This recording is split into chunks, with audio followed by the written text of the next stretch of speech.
Hello and welcome to an Avid webinar. We're glad that you're joining us today, and we've got a lot that we are going to cover today. My name is Nathan Hill. I'm joined by my friend Bryce Johnston from Brad Cecil and Associates. Welcome, Bryce. How you doing? Doing great. Doing great. Thanks for having me. Yeah, absolutely. I'm excited to dive in. We've got, again, a lot that we're going to cover today. I'll go ahead and throw our kind of title slide up. We're going to talk about automation. We're going to talk about donor upgrades. We're going to talk about donor retention and how all these things are actually interconnected and very related to each other.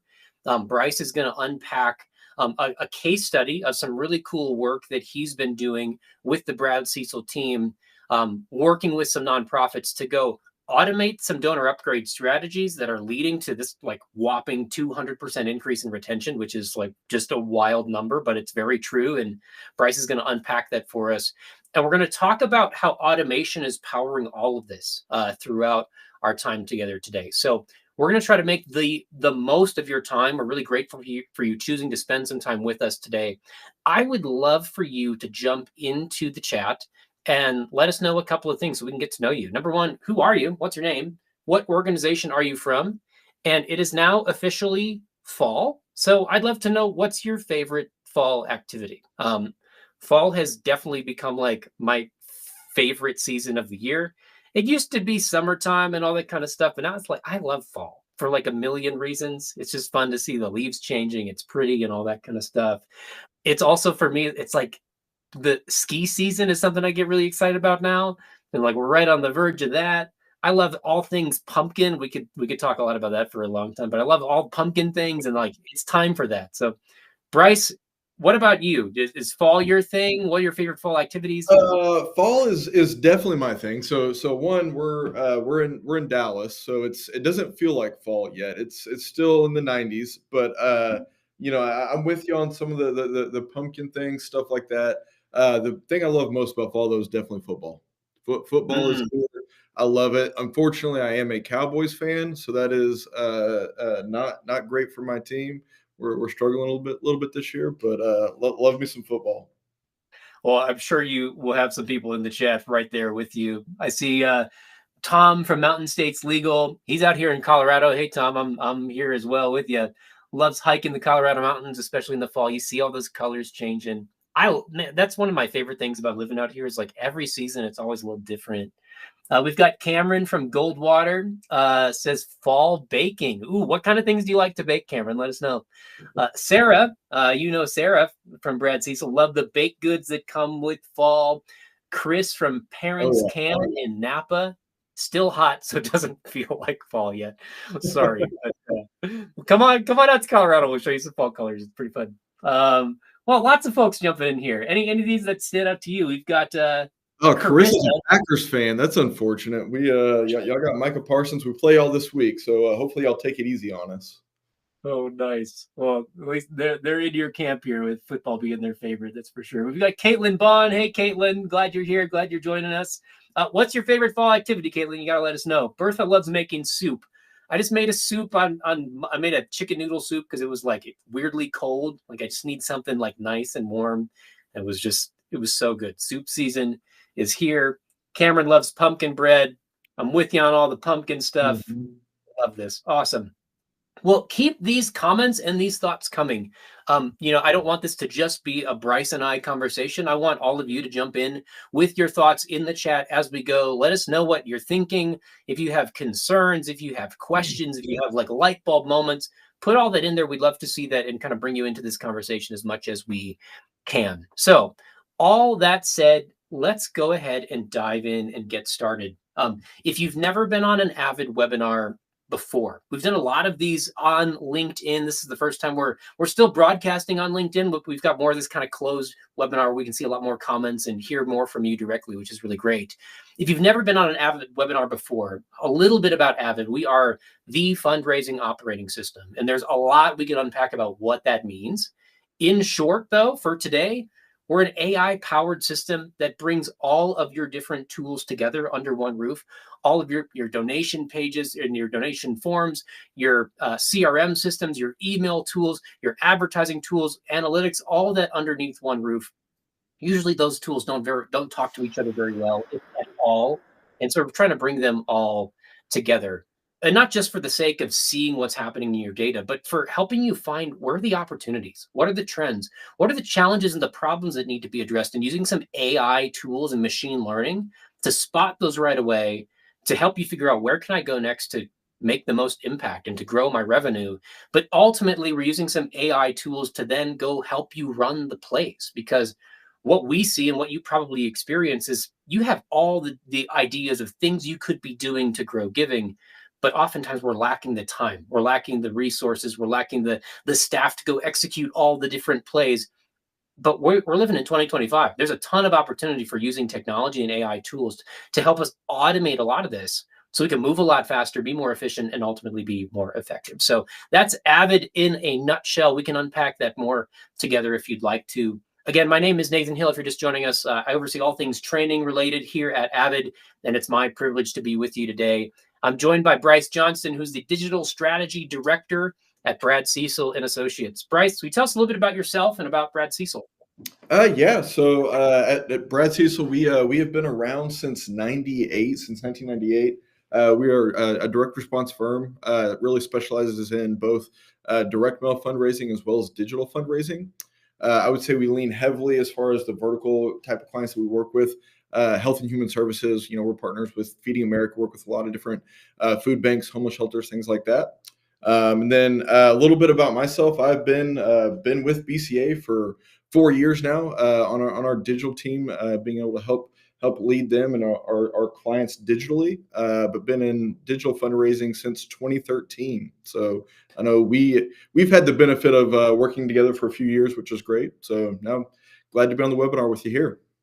Yeah, well, I'm glad that you're able to join us. Yeah, Bryce and I go back to even before Brad Cecil days and Avid days, working at a previous employer together, and it's fun to bring the band back together a bit and dive into all things, nonprofit nerdery, fundraising nerdery today. So, again, as we're going through, share your thoughts, share your questions. We're going to keep an eye on all of that stuff as we go. Highlight different ideas that you have, and again, drop them in the chat as often and frequently as you'd like. Makes it a lot more fun for everybody as we're just kind of joining in this conversation together. Where I want to start is a bit of a picture of what fundraising segmentation looks like. And again, Bryce is going to jump in a little bit and walk through a case study of how they're using some automation in segmentation to identify audiences, deploy campaigns, all that stuff. Here's what it typically looks like for most fundraisers. And I want to see if any of you identify with this. So let me know if you do. Usually where any type of targeting starts is in your CRM. So for an example, if you're trying to go, create an audience of people that you want to reach out to, maybe you're looking at, let's just say you're looking at people who gave to you last year. They're a new donor last year. They haven't given this year. And you're trying to pull a list of people to go send an email campaign to. Maybe you want to run some ads to them. Maybe you even want to do a direct mail drop and a whole bunch of stuff. Well, we got to go build that list. We got to go build that audience. And so we often start in our CRM because that's where all of our kind of core donor data lives. And when you go in your CRM, you run some sort of query. Sometimes, a more advanced CRM might have some of these audiences pre-built for you, but not many do. And usually there's more filters you want to throw on top of it. Oftentimes you end up in some kind of custom query and you just can't figure out, how do I get exactly what I need? Oftentimes you're going to go say, I want to suppress people who are maybe a mid-level donor, maybe a major donor because they're on a gift officer's portfolio. I want to only talk to people that are opted in for communication. There's all these different nuanced filters that go into building a list that oftentimes are really hard to get out of the CRM just through the native tools that you have. So where we end up is we export the closest thing that we can get. We throw it into a spreadsheet, whether it's Excel or it's a Google sheet, and then we do all the manual work. And maybe you don't do it yourself. Maybe you've got like a database person that does it or someone else on your team that's just more inclined towards spreadsheets. And then you've got this manual process that is always, there's always opportunities for errors whenever you introduce a manual process related to data and data manipulation. You throw some filters on, maybe you accidentally leave one on that you didn't remember that you had turned on, or God forbid your rows get shifted or something when you're moving data around and then everything gets really messed up. There's all these opportunities for issues and errors when you have this manual process. But let's say we get through that, we get the list put together. We then have to go manually import it into an email tool or into an advertising tool or whichever fundraising platform that we're using for our outreach. But we're still not done. You might send your initial outreach, but what if we want to consistently be reaching out to these people, cultivating them? Well, then we go wait a week and then we do the same thing again and again and again. And we get on this kind of hamster wheel of just repeating this kind of manual targeting process over and over, seemingly forever. And this is not sustainable. And this is why a lot of us really struggle when it comes to the more deeper kind of one-to-one personalization in our communication. Is usually it takes a really big manual lift to get into these kind of deeper, more targeted communications. But those are the things that really are going to move the needle. And Bryce can attest to this, and we'll share some of that as we go here. So let me know in the chat if you identify with any of this. Are you feeling these types of issues in your work? Do you have a lot of manual, just kind of grunt work on your plate that slows you down? Let me know. Bryce, what do you see as you're working with a lot of different fundraisers and nonprofits? Do you see this type of thing playing out in their day-to-day workflow? Oh, very, very much so. I see it in our day-to-day workflow. Before we partnered with Avid, I mean, again, sending out different Facebook ads, making sure that we do lapsed donors, things like that, targeting them with specific lapsed donor ads. But as soon as they make a gift, we have to go in, remove them from the list, re-upload the list, making sure that we're targeting the proper people. It's a lot of again, like you already mentioned, kind of download, upload process. Yeah, and anytime you have, again, that manual step in the process, there's always issues that come up. There's always opportunity for errors that, in some cases, could be actually really catastrophic if you get someone's name mixed up because your rows have moved around or something like that. That's probably worst case scenario, but that's the fear you live with if you're doing these things manually. I'm gonna put this out here just as kind of a teaser. We'll come back to this in a little bit.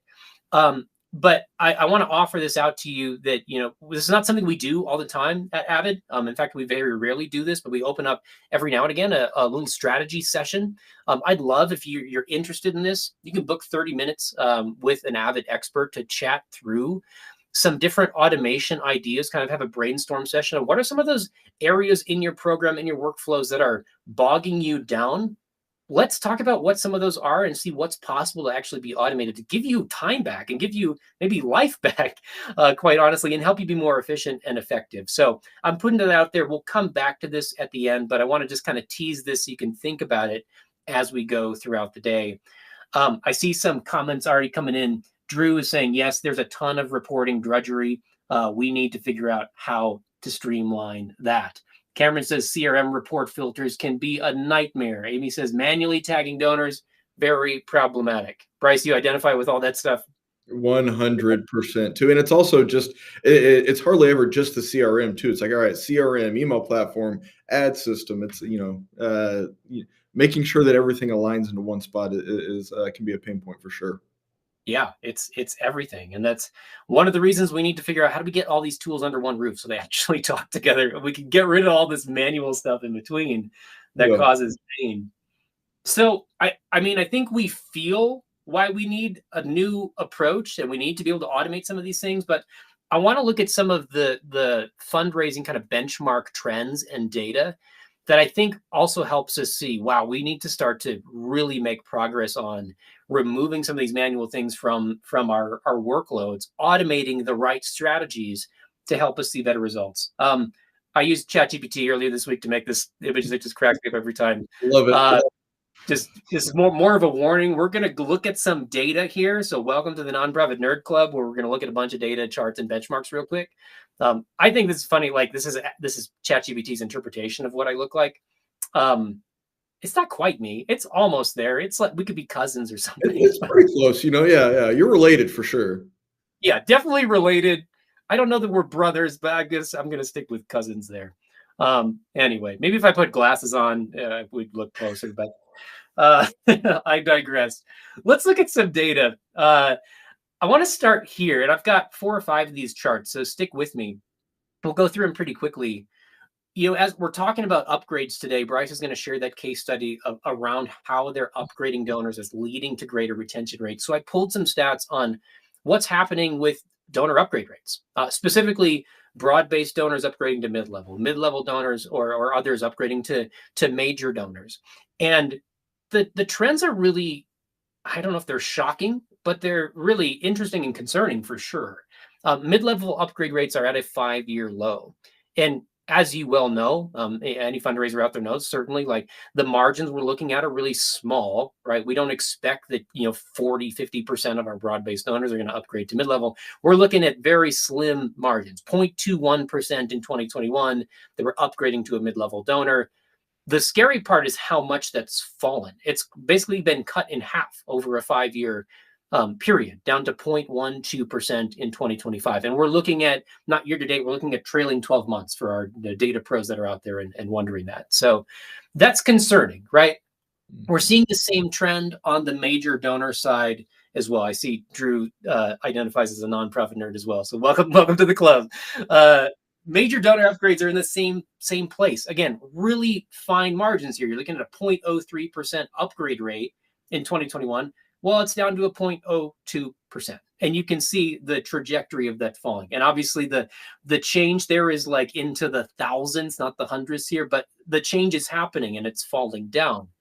Now, it's, I think, easy for us to look at these trends and say, like, well, there's a lot of stuff out of our control. There's things fluctuating and lots of uncertainty with markets and economics and instability and all that kind of stuff. But the reality is it's our problem to solve still, because it's impacting our budgets, it's impacting our resources, it's impacting our ability to make future impact if we don't have sustainable revenue coming in. So those are some scary things. Bryce, any reactions to seeing those trends on the upgrade side of things?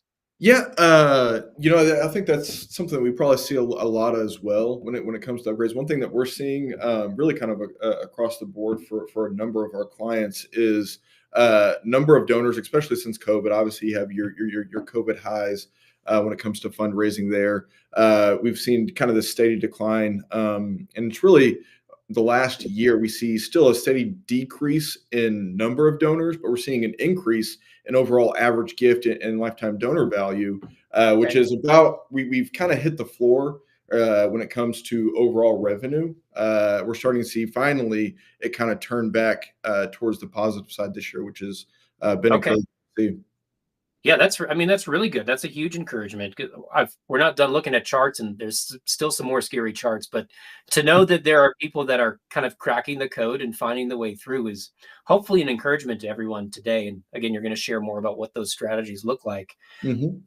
What we're seeing on just the total active donor count, so total number of donors giving to an organization per year, that's also following the same sort of path. It's on a 5-year decline. Most people saw, and Bryce, I'm sure you saw this in the organizations you work with too, is this, I've called it, and I've heard it called like the COVID bump. It was more like the post-COVID bump. Not that we were out of the woods yet on the pandemic, but after things started to settle a little bit, lots of people gave in droves in 2021. Yep. And then that fell back down to earth in 22, but then it's still been trickling down every year since. So active donors is on the decline, even though some donors are giving more, right, and helping to kind of offset that decline. Yep. But active donors are still on the decline. That's exactly what we're seeing on our side as well. Yeah, donors are decreasing, average gift is going up. And I know, like, Giving USA reports and stuff all kind of back that same sort of trend as well. And so there's lots of data to kind of prove this is happening, and which is concerning. If this was kind of a one-off, but other people are seeing increases or flat, it would be something to consider. But pretty much everyone who does any measurement in this space is kind of seeing these same sort of trends happening, which is cause for alarm and concern for us as fundraisers. Obviously, the same thing's happening on reactivation. We're almost there, and it's not all doom and gloom. We're going to look at some hopeful things in a little bit, but donor reactivation rates, they're at a 5-year low as well. This continues to trickle down. I've talked a lot this year about retention, and there's a little more variance here, right? You've got a little bit of an uptick like in 23 and 24, but then 25 are kind of falling back down. So technically we're still at this 5-year low so far in 2025. But you got a few more kind of peaks and valleys, ups and downs, although they're little blips. They're like little hills, if you will. So concerns here in the data, concerns here in the trends. I'm convinced, looking at these metrics and these benchmarks and other benchmarks as well, that us cracking the code as a nonprofit fundraising community on how we go bring our tech together and we automate a lot of strategies is one of the ways that we can go start to turn a lot of these things around. Because a lot of the way in 2025 that we're going to really engage people in a meaningful way and move them deeper into these philanthropic giving relationships is one-to-one. But we can't scale one-to-one, or we haven't been able to scale one-to-one. But now we have a lot of new technology at our disposal, at our fingertips, that allows us to start to scale one-to-one and automate a lot of these processes that maybe would have required more staff in the past. We can scale with tech. And so we're going to look a bit at that. And Bryce is going to share with us kind of a case study of how automation can help with this. Specifically, he's going to dive into this kind of automated micro donor upgrade strategy. And we'll define what micro donor is. It's not just like a $1 donor. There's bigger range in there, but he's going to walk through kind of this phased approach of how they've automated some of these communications to the segment of donors, leading to upgrades, leading to better retention. So Bryce, I want to hand it over to you. As I do that here, I see some comments coming in. Megan says, great data to help us move into the end of the year strategy. Yeah, all this is really interesting in light of year end coming as well. Kind of helps shift and shape where we might be going with digital strategy, at least. Cameron is saying, just curious, where is this data pulled from? Avid clients, nonprofits across the US. This data is pulled from a little over 130 nonprofit organizations that all are using Avid in some way, shape, or form. So this is the Avid data universe that we're seeing. But again, it's about 130 some organizations with, I don't remember the number off the top of my head, but a very large data set in terms of what it represents in overall revenue. So that's where it's coming from. So Bryce, you have the floor. Feel free to take it away and walk us through what you're actually doing to move the needle on some of these things. Yeah, of course. Thank you. Yeah, so I'll tell you just really a little a case study that we helped identify and kind of how we were able to implement specific strategies and things like that. Really, with the help of Avid, honestly. And with that, we're able to increase overall retention about 200% for one of our clients specifically. This is a food bank client that we work with. So you already mentioned retention rates. You talked a little bit about that being at a 5-year low. And that was one area we had a meeting, a quarterly meeting with one of our clients here. We were looking at specifically second year retention rate and how that's affecting, right? So second year meaning they made their first gift last year. That second year, how often are we retaining those? Specifically, we wanted to look at our broad-based donors.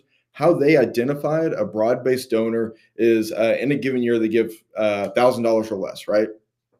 What the retention rate was 21.3%. Just for reference, from a benchmarking standpoint, usually for those broad-based donors, we want to see that around 23%. So it was not quite at benchmarks, but not awful, right? So we said, okay, let's take a deeper look into this. What's causing that 21% retention rate? Why are we potentially losing almost 79% of those second year donors? Why are they not retaining? So we said, all right, let's dive into it a little deeper and look at our micro donors, knowing that these are our donors that give $100 or less in a given year.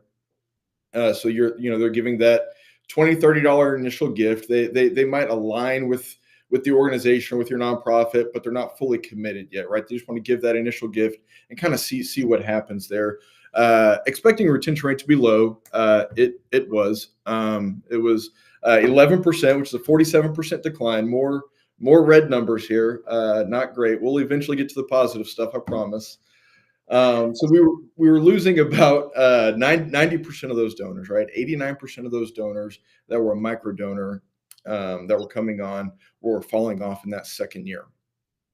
So we said, man, what if we were to upgrade them, right? What if we were to create a specific plan to help move them from that micro donor of less than $100 to what we identified as a small donor, which is that $100 to $500 range, creating that more of an investment, feeling like they're more part of that organization. How does that affect our overall retention rate?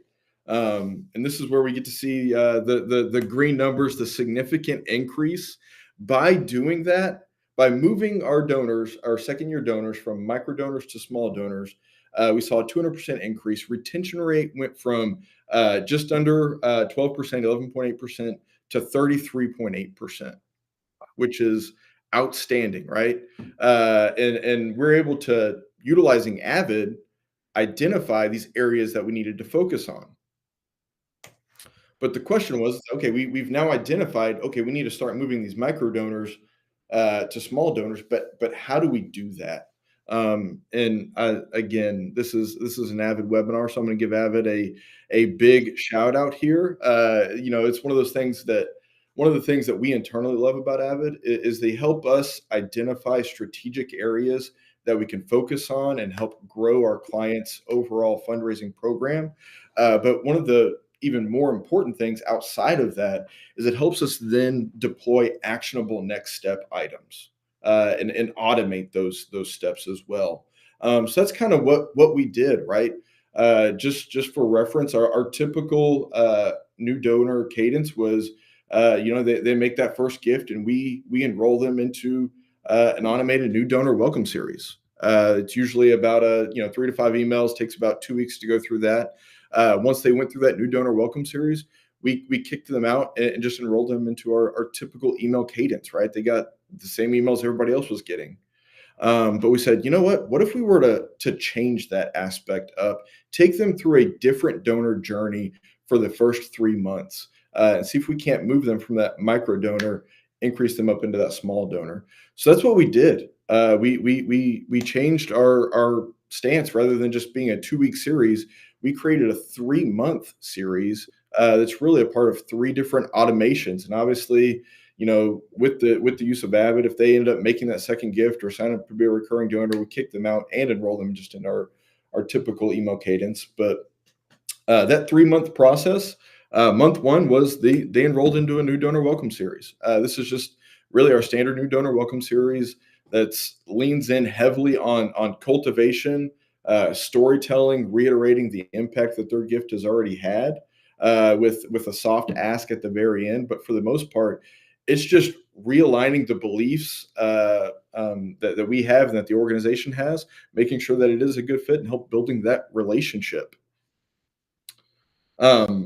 Month 2 was a second gift email series. So this one, while we still leaned in onto cultivation, it was more, we had more solicitation emails, direct ask emails. Again, what we love doing is telling real stories of real people, reiterating the impact. We find that helps really drive the needle with that, especially in a age where, again, AI and things like that is so prevalent. Telling real stories of real people makes a big impact there. This was, again, about a 3 to 5 email series that's really kind of over the course of about 7 to 10 days there, to help get that second gift. And again, once they make that second gift, we automatically, through automation, remove them out of this specific series. Can I ask And a then question month about 3, Can I ask a question about your series so far? you may. Are you asking at all for a gift within that initial new donor welcome series? Are there any asks in there? Or are you waiting until like month 2 to make that? The last email in the welcome series, there's a soft ask, Okay, but it's all right, primarily cultivation. Yep. gotcha. Cool. So you're mostly waiting till, like, what is it, the 30-day mark or something like that to really start to drive that Exactly. second? It's that 30-day mark. Hey, let's see if we can't get that second gift from them to help increase, again, that overall, if they gave that $25 gift, let's see if we can't get another gift to help move them. One, it shows commitment, and then also helping to get them into that small donor um, Gotcha. donor Cool. segment there. Okay. Thank you. Continue. Sorry. Yeah, for sure. Love it. Love it. And then month 3 is just a recurring gift series, reiterating, one, the impact that they've already had with their gift, as well as emphasizing just the benefits of their recurring gift. And a lot of our clients have a specific recurring gift program. So reiterating that as well. Just knowing that, if they can give a gift of $10 or more a month, that automatically bumps them up from that micro donor to a small donor. Not to mention, you talk about retention rate for recurring donors. For this client, it was 89%. So, I mean, it's, heavily increases and affects really our overall retention rate from that standpoint.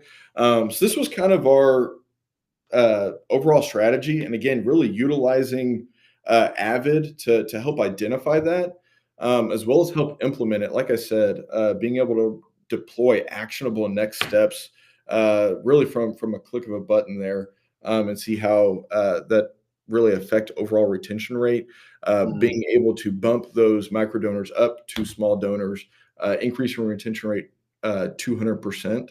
That's just one of many stories that we have, that we've been able to identify with the use of Avid. Um, And with Bryce, you shared with me too. This isn't just like a one-off. This wasn't just one organization that kind of got lucky with the strategy. You've been doing this with several organizations, correct? We have. Whenever we talk about the micro donor to small donor upgrade, that's not unique to Tarrant here. That's something that we've seen really across the board. The 200% increase is unique, obviously, to this case study, but in most cases, it's over 100%.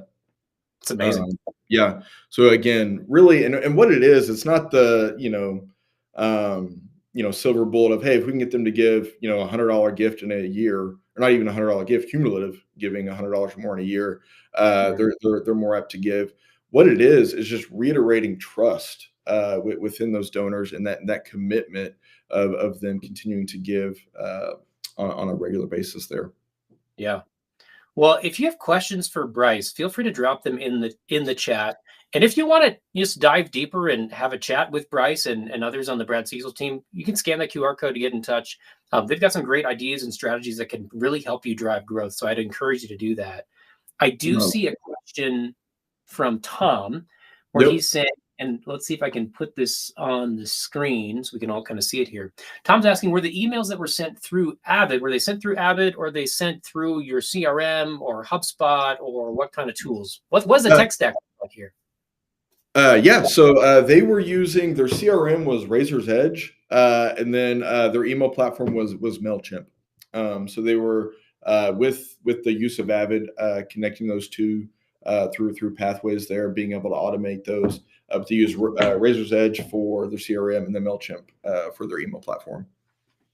And that's where Avid really sits. We're not trying to go replace your email tool. We're not trying to replace your CRM. We're actually trying to, I've been using the word lately, like supercharge all those things by making them actually talk to each other and bringing them all together. So we kind of sit on top of all of those tools to give you certainly the insights with all of that data actually talking to each other, but then also power the segmentation and pushing those lists out to the right channels. But there's also even creative tools in there to actually auto generate campaigns for you to put your creative together for some of these different type, like a new donor welcome series and different types of campaigns that then you can go push through your MailChimp, your Constant Contact, whatever your email tools are. So that's kind of where Avid lives, sort of in the larger tech stack. Cameron is asking, and I'll throw this up on the screen as well. Cameron is asking this: how many emails were sent in total? Was it multiple within each month? Is it just one per month? What does that cadence look like?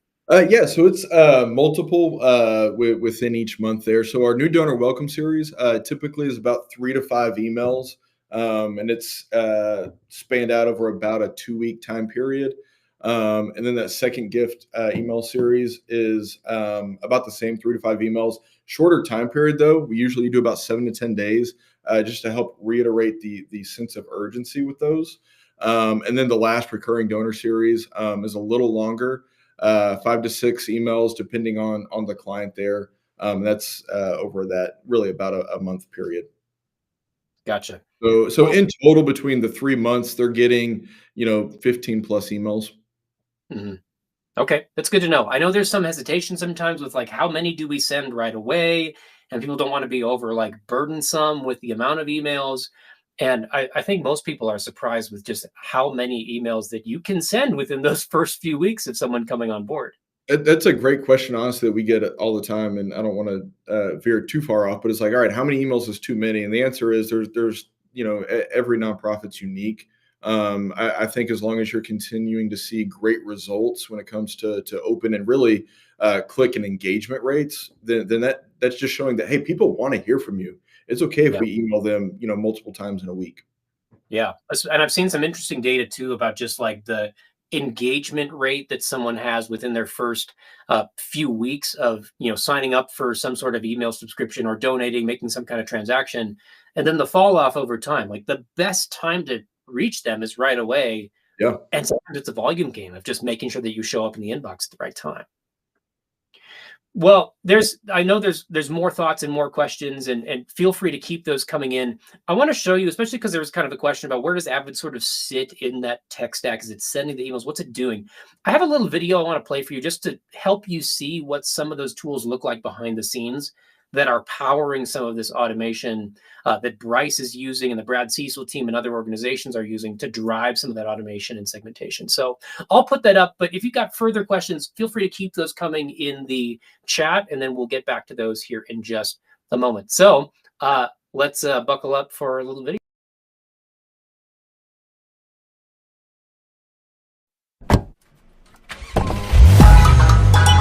In 200 feet, turn left.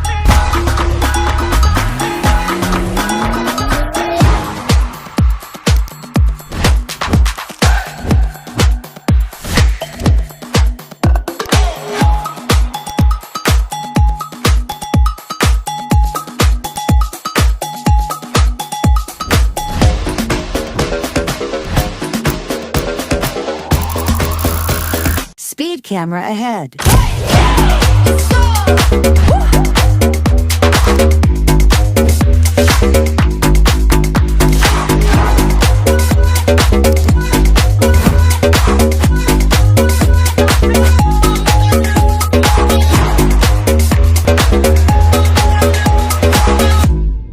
Arrived.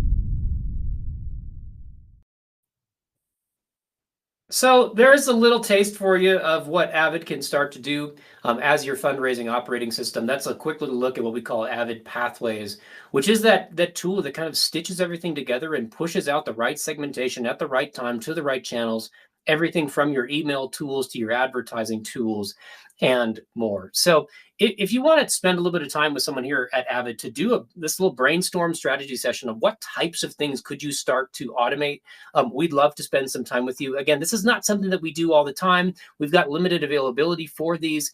So make sure you take advantage of it here today and right away. You can scan that QR code.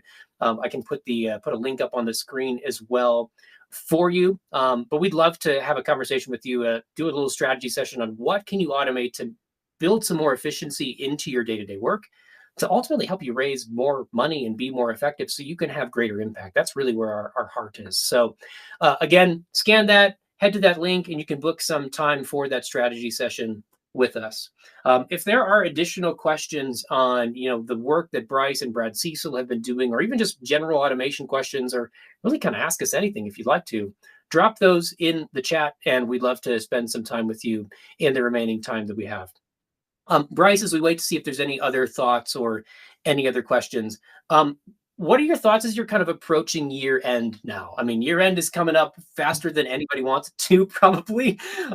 So as it relates to like automation, what kinds of things are you thinking about just in your fundraising strategies as you're building those out with different organizations? I will say I was encouraged, or I'm encouraged to see how things go from a fundraising standpoint this year end. We for those that are in Texas, we just finished North Texas Giving Day. Was last week, September 18th, and it was really encouraging to see the response. A lot of our clients, as we just covered for the first little bit of this, seeing overall declines and trends. North Texas Giving Day, we saw increase in number of donors, increase in gifts, an increase in revenue. I think we raised a total of like $78 million this year, which is setting a new record high. So usually we use that as a good indicator of how things are going to perform come Giving Tuesday and year end as well. So I encourage to see it. Yeah, well, that's good to hear. I mean, I've been doing a little bit. We've got some content coming soon, some benchmarking and even some strategy guides for year end. So I've been diving into that world even this week. And some of the trends, what we saw today, some of the trends on what's happening in year end are concerning as well. But that's not to say that there's not room for hope and optimism, because there's some underlying things that are kind of bubbling up, especially on the digital side, that are leading to growth that we can kind of double down on. So I'm glad you're seeing some of that too, and some of those early signs it could be a good year-end season. There is a question from Tom that I'm going to put up on the screen.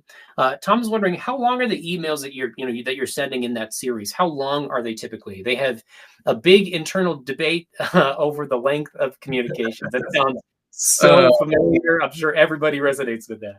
Tom, I love this question because this is a debate that I think a lot of people have internally, and I am on the side of, I think copy is king, right? I think as long as it is great copy, we're reiterating the message and the impact. That has to take space to do that, right? So at times the emails can be a lot longer.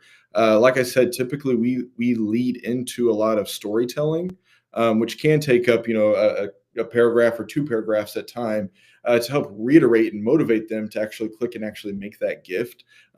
We've done some testing on that before, and I would be happy to send you some of those test results from that as well. Also, too, remember who we're emailing at times too. Obviously, this one's a new donor series, so we do need to probably reiterate the message a little more, which will lend it to a longer copy. We've also tested into, hey, those that are already current donors, active donors, can we get by with shorter copy on the email or shorter copy on the actual donation page as well, because that motivation is already there. So it also depends on who we're emailing. But yeah, I would say typically we lean into longer copy there. Gotcha. And that's what I've seen be effective as well. Generally speaking, is the kind of longer form. Unless, as you're saying, someone already has that kind of high motivation. We're just trying to get them to the point of actually taking an action. Yep. Tom threw this follow-up thought and question in there too. Do you have any further insights that you can unpack? Like, what is some of that messaging that you're playing with in these micro donor conversations that's moving someone forward? Yeah, I think it's really, and it's really to that. And you have your welcome series, which is pretty standard, reiterating the impact that the donors made, as well as the mission of your organization. I want to make sure that we're aligning in our overall beliefs between the donor and the nonprofit there. I would say that second series, right, that second gift, trying to get that second yes from them is one, adding a sense of urgency to the email, but then 2, telling impact. Real stories. And again, we work with a lot of food banks in the area, so telling uplifting stories about how one, the donor has already helped make an impact with their gift, and because of that, you can tell impact stories. But I would lean into storytelling in those emails to help move those needles as well. Gotcha. That's a great word. Well, Bryce, thank you so much for your time. Thanks for joining us. Thank you, everyone, for joining us for the past 45 minutes or so to dive into what's going on in donor upgrades and retention and how can we use some automation to grow. Again, if you want to book that strategy session to brainstorm, what are some of those ways that you in your own organization can start to automate some of that grunt work in your fundraising to make you more efficient, make you more effective? We'd love to have that chat. So you can hit the button and book your strategy session or scan the QR code. Bryce, any parting thoughts or final encouragement for everyone who's joined us today? I think that's really, honestly, I love having these types of conversations. Tom, some of your questions I thought were phenomenal. If you or anybody else on this call has other questions, you can definitely visit our website, cecilcommunication.com, or just email me directly. Like I said, I love having these types of conversations. It's just bjohnston@cecilcommunication.com. Love to talk through, seeing what's working for you guys and what's working for us as well. Amazing. Well, Bryce, thank you again for your time. Really appreciate your thoughts, your guidance, your wisdom here today, and your inspiration for us all to figure out how do we start to make some inroads on some of these concerning metrics, improving upgrade, improving retention, and more. Thank you again to everyone who has joined us and stuck around for our full time here today, asking good questions. We'll be doing lots more of these, so keep your eye out for the next Avid webinar. We're rooting for you here, and if you ever want to get in touch and chat more about Avid and what it can do for you, I'll actually send you a follow-up email, but I think you know where to find me. Find us on LinkedIn or go to avidai.com.